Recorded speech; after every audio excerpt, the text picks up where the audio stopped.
নিজেকে স্বাধীন করা মানে বাইরের কোনো শেকল ভাঙা না, ভেতরের খাঁচাটা ভাঙা।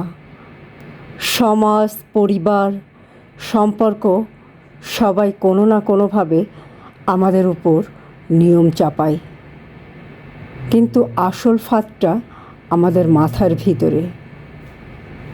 অন্যের চোখে ভালো দেখানোর তাগিদ, ভয়, অপরাধবোধ। নিজেকে স্বাধীন করতে হলে আগে নিজেকে মেনে নিতে হয়, ভুল সহ, অসম্পূর্ণতা সহ, ভাঙাচোরা অংশ সহ। সবার ভালো লাগবে, সবার সাথে খাপ খাবে, এই ভ্রম থেকে বের হতে হয়। স্বাধীনতা মানে নিজের রাস্তায় হাঁটার সাহস, নিজের মতামত রাখার শক্তিমত্তা, নিজের ব্যর্থতাকে লজ্জা না ভেবে অভিজ্ঞতা হিসাবে গ্রহণ করা।